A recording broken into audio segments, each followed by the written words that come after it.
What's going on, everyone? Oh, you got receipts. Throw the receipts. I love throwing the receipts. Right there.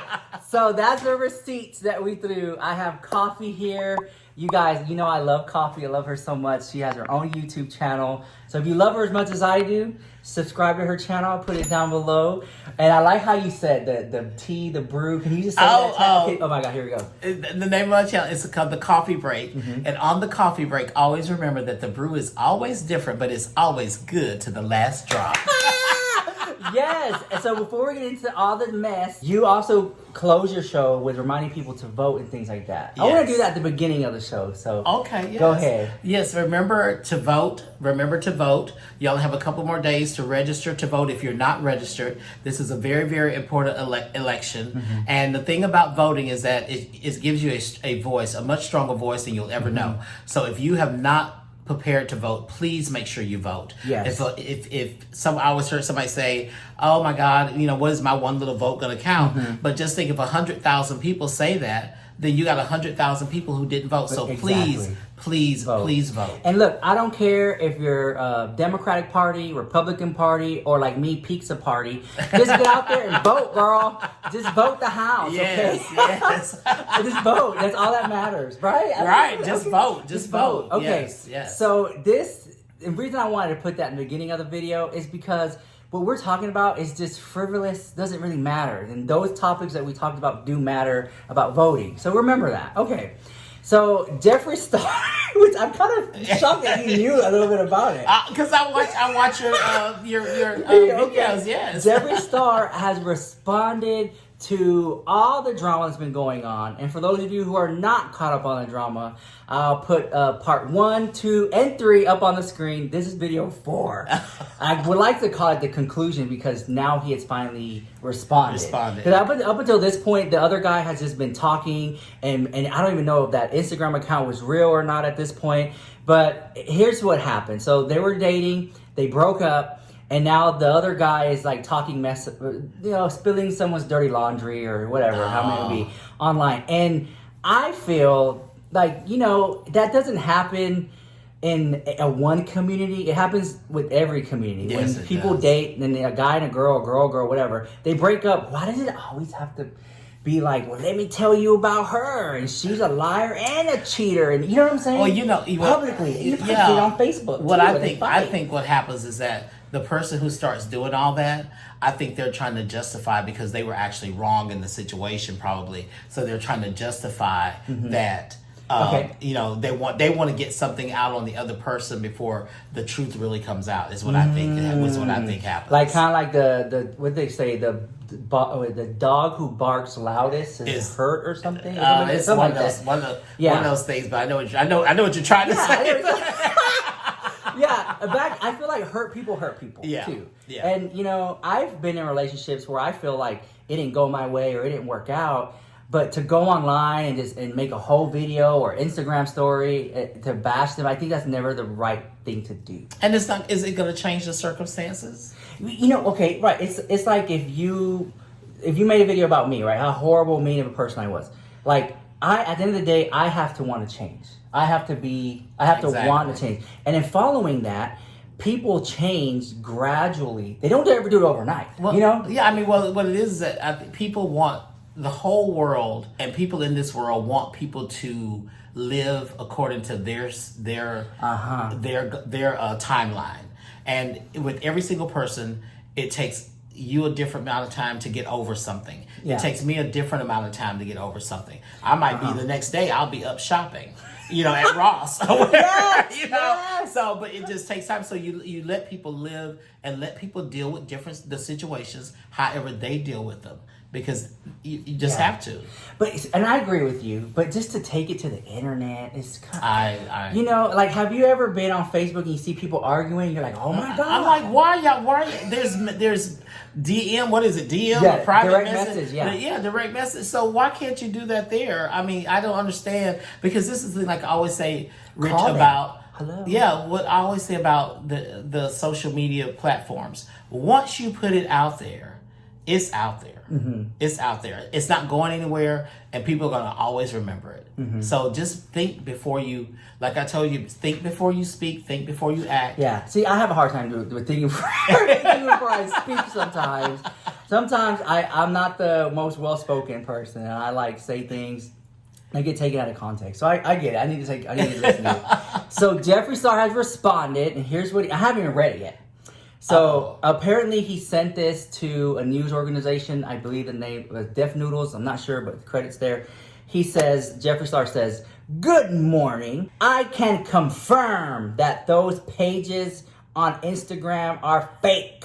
And Andre posted to report the main one that insinuated all those horrible, awful lies." Okay. I get that people don't like me for various reasons, but to lie and say I might have AIDS, this is how dirty it gets. Oh my God. Posting a picture of medicine from Google to try and trick people. So I'm gonna stop right there. So the guy posted or whatever, Jeffree Star's medication, but it was not his. It was a Googled image to make it seem like God. It's real messy. Well, that lets you know how immature she is, because anybody can tell when something's from Google. Yeah, so exactly. So they reverse. So they're trying to spin this narrative. So he's just clearing it up. And he says, it's just crossing the line and wrong. It's the fact that people believe any crazy lie. But yes, we are already working on legal actions, investigating. So if you have any info, that would be great.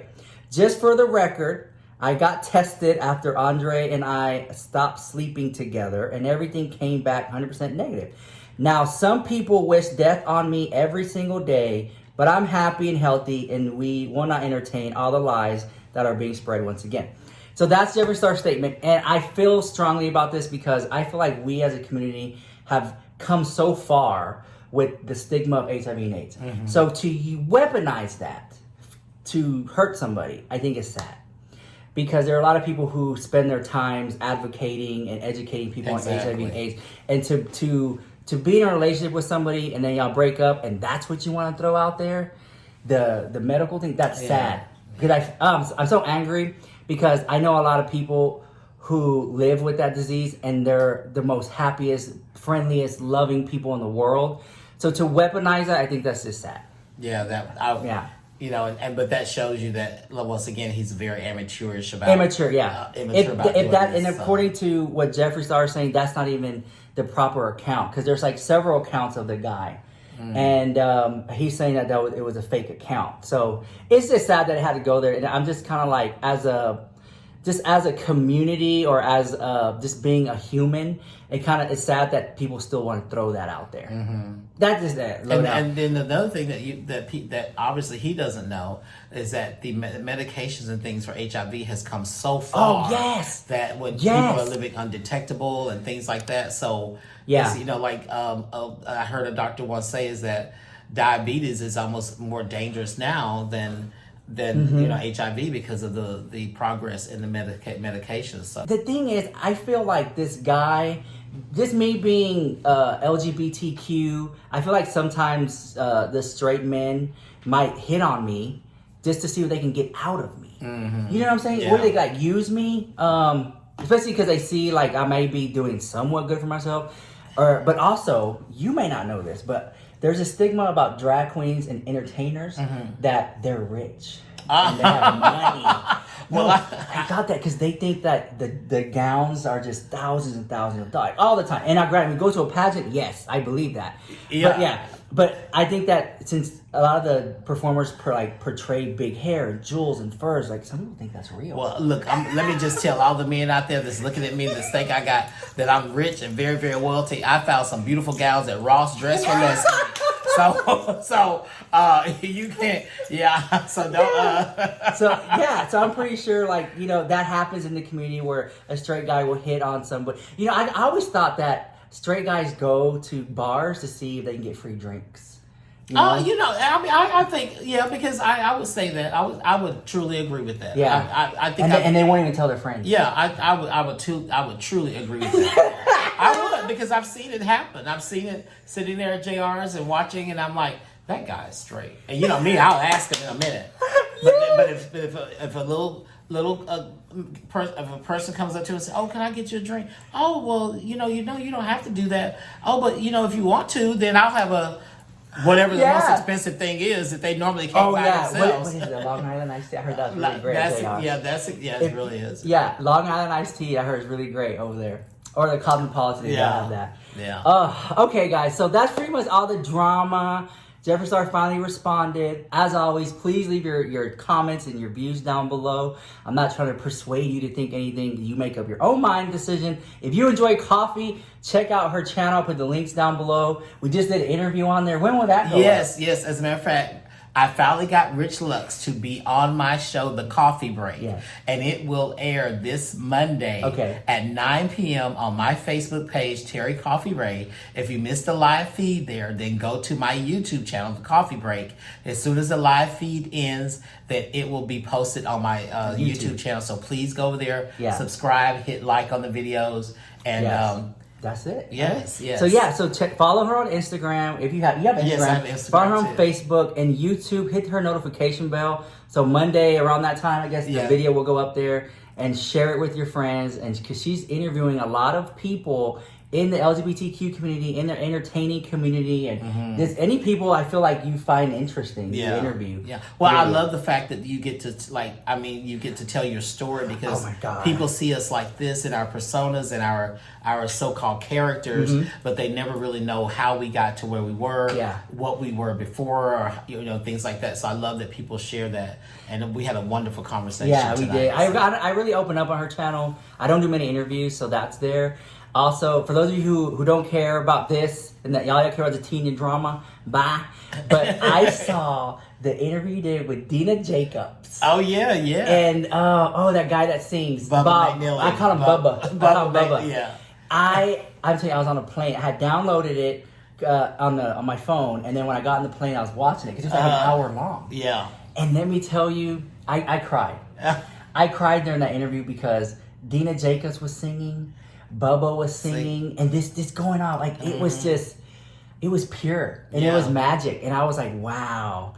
And I wish that because some people don't know who they are, but I've seen them for years. Yeah. And then Bubba, I think, performed somewhere at a Sex Avenue or something. At 50, playing the 15, piano. Yeah, 5115 or something like that. I was just like, wow. Yeah. And that's what I love about the show that we're doing at the Coffee Break is that's what it's about, is that I want people to get to know and understand the people behind the personas. And I had no idea she wrote a book. Right, yeah. I was like, what? Dina Jacobs? Yeah. Because, there's this rumor. Is she like the world's longest living performer? Oh, I'm not... I don't know. I'm not sure if she's quite that.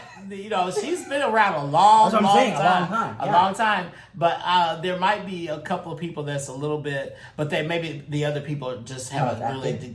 They haven't gained the notoriety that she has and things like that. But yeah, she's been doing it for like over 50-some years. Jacobs, girl. Yeah. And I love her because she's real and raw. And she's like, she just says what she wants. Yes, and then I see her. Oh my God! Can I just talk? Okay, when she does those like 15-minute Lena Horne numbers, you remember that? I'm like, oh, come on! She can wear Lena Horne out. Yeah.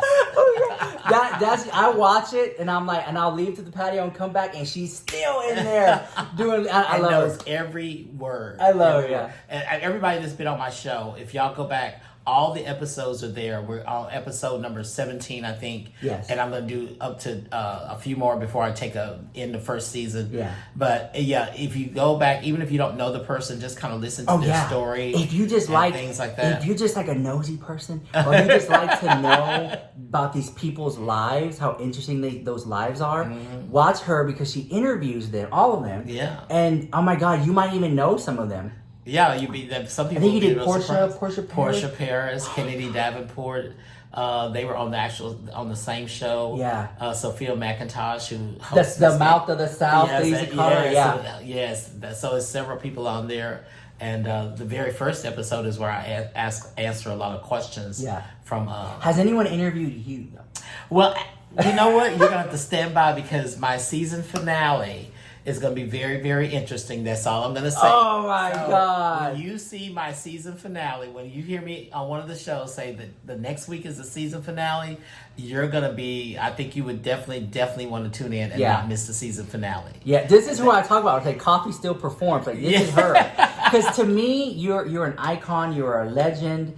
And I want you to own it. Because you are those things. Thank you very much. You know, like, don't ever be afraid to say, don't book me for these chicken shit gigs. I'm an Oscar winner. Like, you know, you're freaking Kofi. Own it. Like, you literally have paved the way for people like me to get on here and just be on camera. Well, you really have. Thank you so much, Rich. Thank you. You. Guys, so check her out. All her stuff will be down below. And I'll see you guys in the next video. Bye.